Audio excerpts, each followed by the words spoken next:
So today's topic is tension headaches. And we're going to go over various aspects of tension headaches. These are the most common type of headaches that we'll see in clinical practice. Now, what's really important to note is people come in and they will experience so-called occasional tension headaches, and yet they have underlying tension all the time. And so this is something for some people it comes and goes, but others, I've seen them where they've got these headaches 24/7. It's going on for years or decades. And these are problems that can be addressed, but only if you actually look at the individual as a whole. Now, this is the band type headache. You'll find. Mickey, do you ever get tension headaches? Oh, yeah, a lot. Yeah. It almost the band thing. It kind of reminds me. I always say it feels like a swim cap. Yeah. Just feels really tight all around my head. Okay, so we're talking right from the base of the skull, suboccipitals, around through the temporal region, right to the front. And quite often people will carry a lot of tension through their shoulders, their neck. You know, Mickey's got pretty good posture, but a lot of people will have like anterior posture from working in an office, both shoulders forward. As soon as this happens, they start to get that forward head carriage.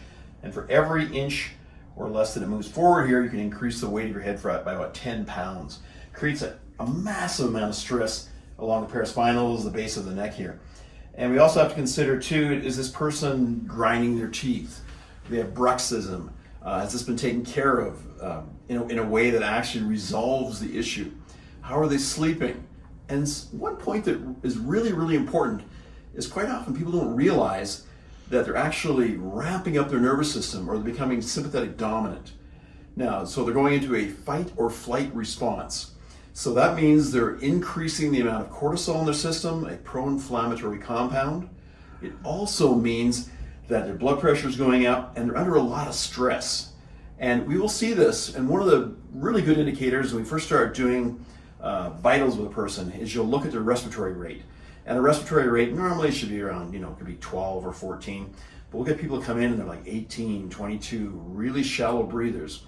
So they're constantly ramping up their sympathetic nervous system. So part of what we have to do is actually address this by getting them to start doing exercises in terms of just slow breathing. And this could be maybe, twice a day for 10 minutes.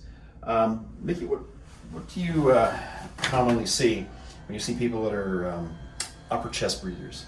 What do you notice? Oh, oftentimes lots of tension in the upper back, neck, shoulders, rounded shoulders. Yeah. So typically very tight in the pecs. Mm-hmm. Lots of trigger points I find as well, even up into the scalenes, really, really tight. Yeah. Even in the anterior neck here, scalenes. Limited range of motion, very short. Usually shoulder checking tends to be full upper thoracic versus just the neck being able to move. Definitely. So when you have somebody come in, and quite often what I'll do is I'll actually say, could I get you to actually take a deep breath in? Excuse me, okay? Yeah. Okay, take a deep breath in. Okay, as soon as Mickey takes a breath in, then her abdomen is being pushed out. So obviously she's using the lower part of the lungs. But a lot of times you'll see people take a deep breath in, and they'll just notice it's just very short and in the upper part of the chest.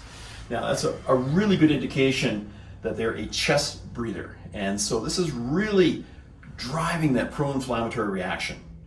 So let's get in and look at some of the therapies we would start out with here.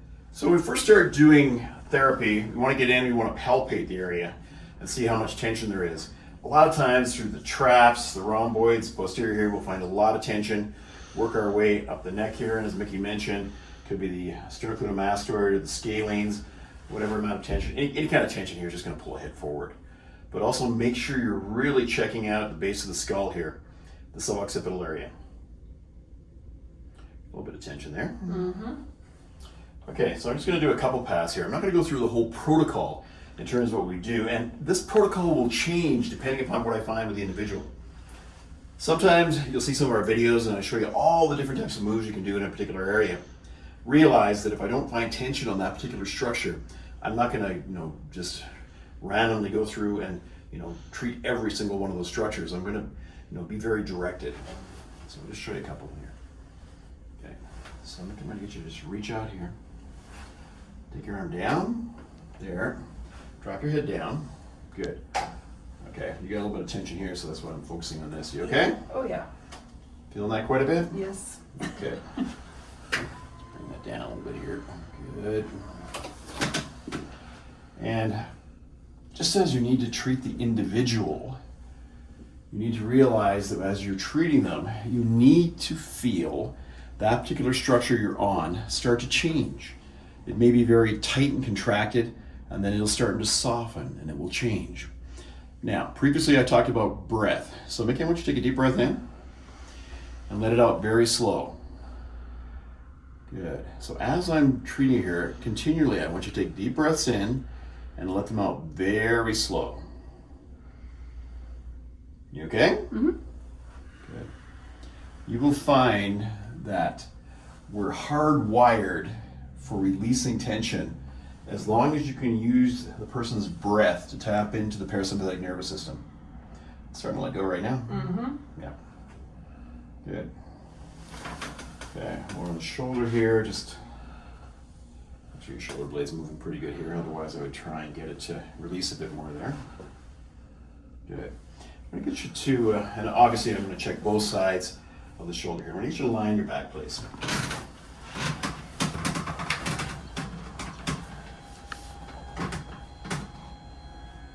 Now, even though Mickey's posture is generally pretty good, her shoulders are still a little bit forward here. Yep.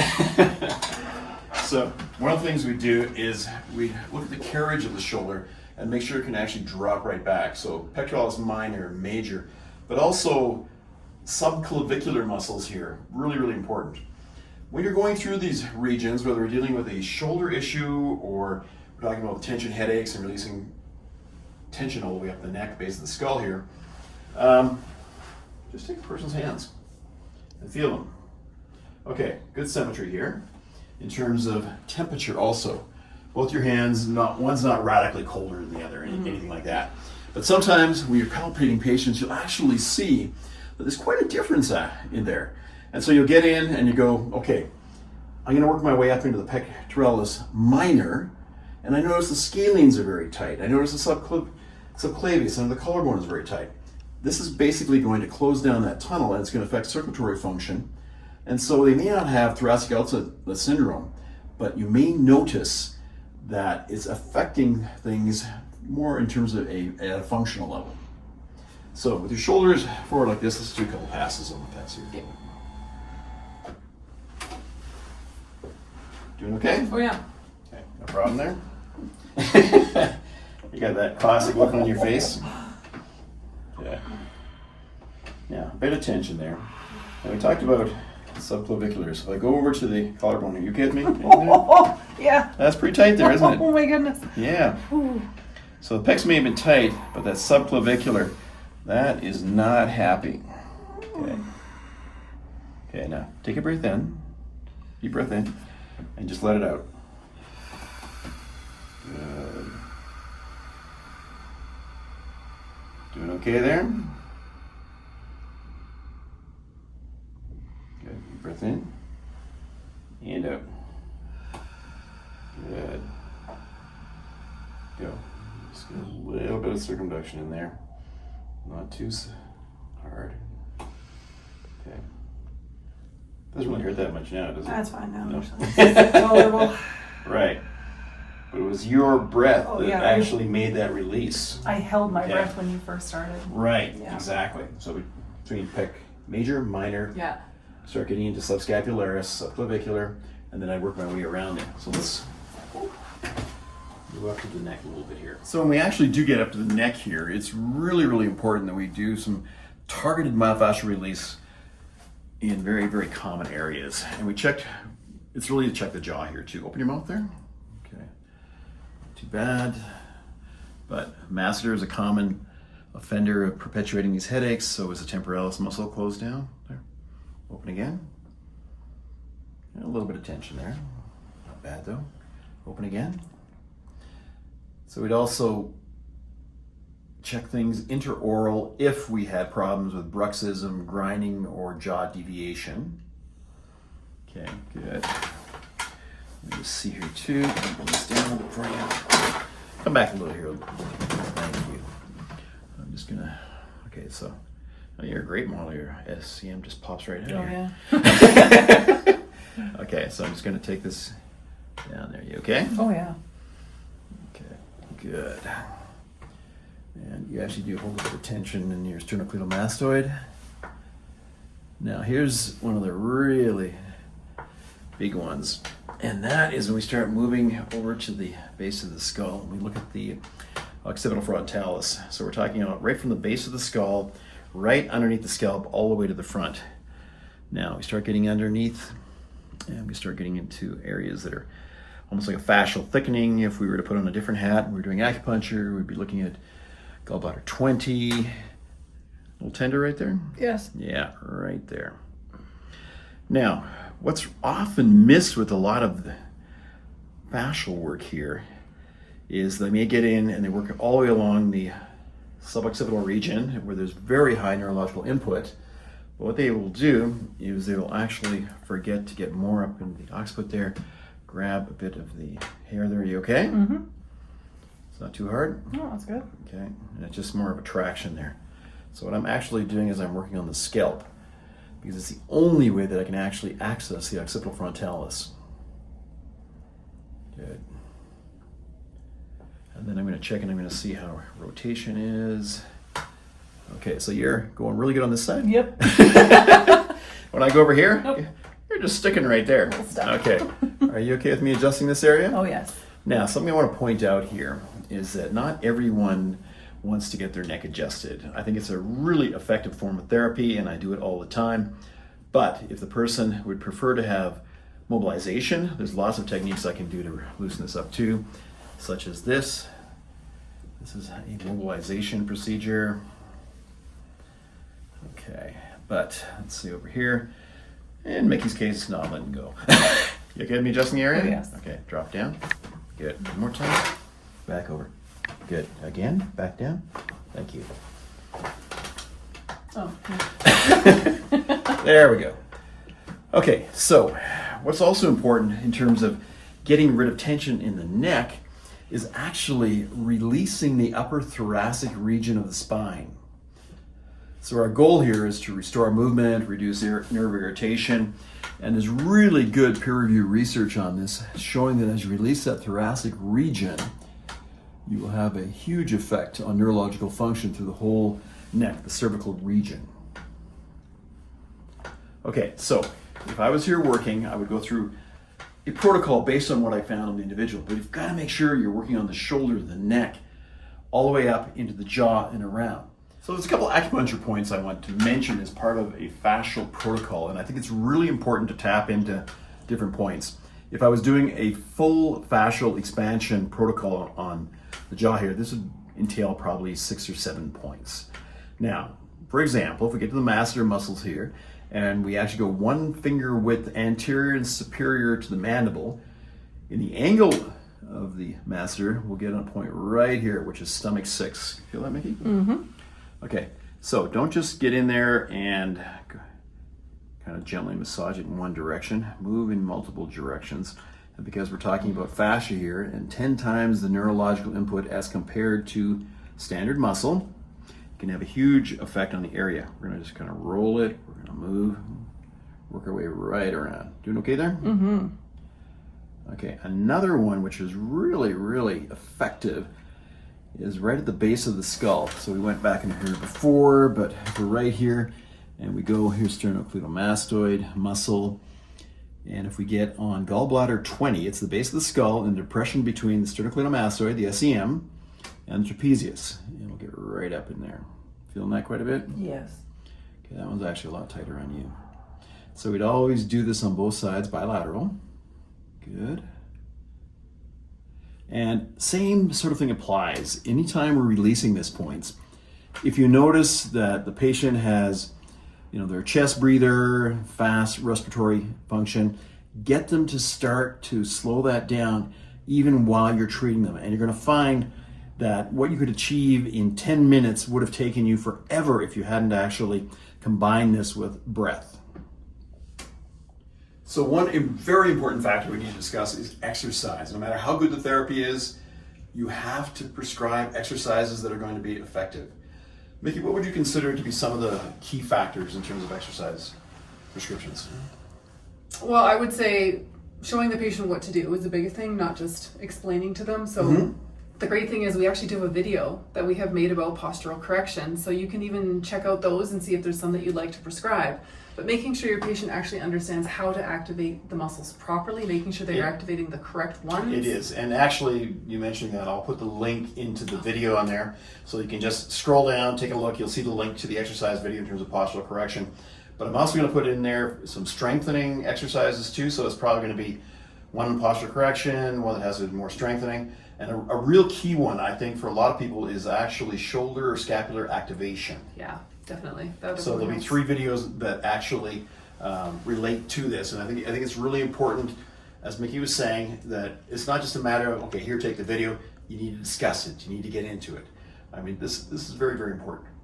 Now, another thing in terms of actually getting people to not just do the exercise in terms of the posture, are breathing exercises per day. And I would ideally like the person to do 10 minutes in the morning, 10 minutes in the evening. Really, really important. Maybe you can just describe what I mean by breathing exercises.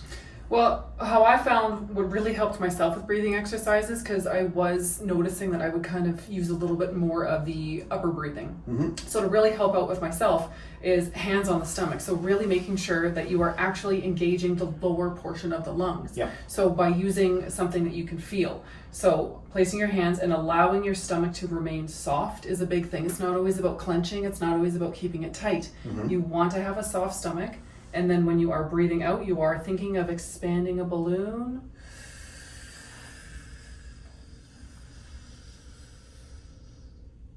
And then deflate the balloon.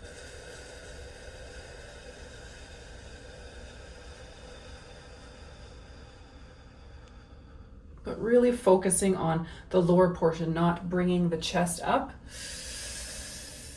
We're not focusing on up here. I want to focus down here on my stomach. So yeah, trying to really bring that mind-body connection into your breathing is something that really helps out. So thinking of a giant balloon inflating, using your hands as a measurement of how much you're going to be inflating and deflating that balloon.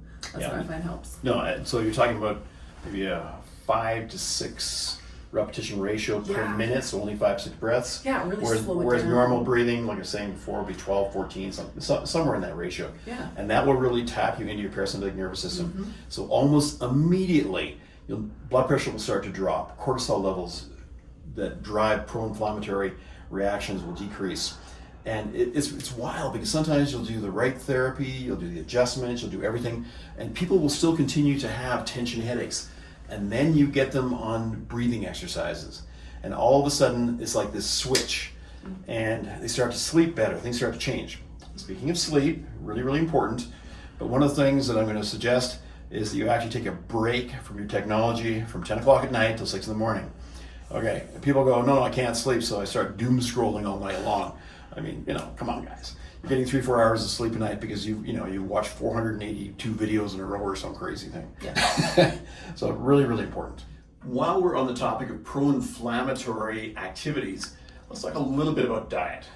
So if you are, again, doing everything correctly and you have a horrible diet, so in other words, fast food, junk food, fried foods all the time, a lot of things with additives, a lot of things that just come out of a bag and have been there for 2 years, and you open this thing up and you think you're getting some kind of fresh food, you're not.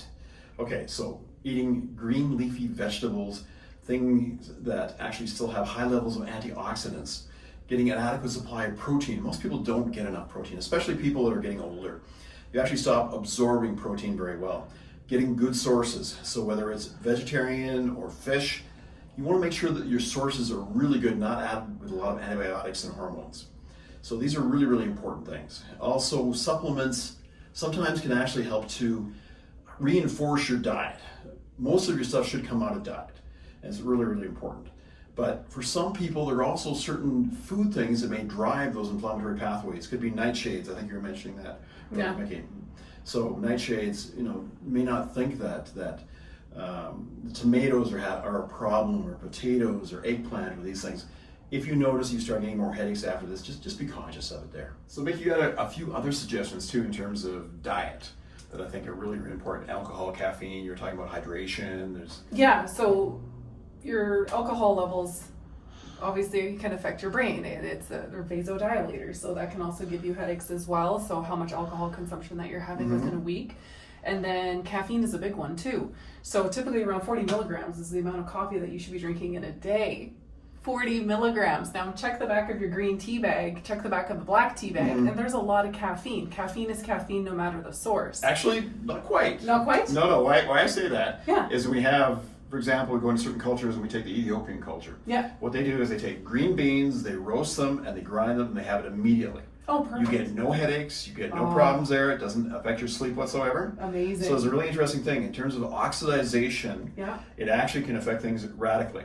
Oh. I know at home when I started getting a better coffee grinder and grinding my espresso by the cup, Yeah. okay, and not letting the beans, like not grinding a whole bunch and then letting Yeah. it sit there. Yeah. All of a sudden, the effects are very, very different. So a lot of it's also oxidization. Okay. Yeah. Interesting. Well, learn something new. Amazing. So going through this whole video here, you see there's multiple factors and you have to figure out what is affecting that individual. There's not a protocol where you can do this is going to work for everybody. That's not the way it works. You have to consider the individual's needs and then address those needs, work with them. You need to tweak it, you need to change things. And if something isn't working, there's usually a reason why it's not working. The person's not sleeping, they have a horrible diet, multiple factors. Maybe they're not doing their exercises. So if you actually go through this and look at it, your success rates will increase exponentially. These are really, really powerful ways of addressing tension headaches.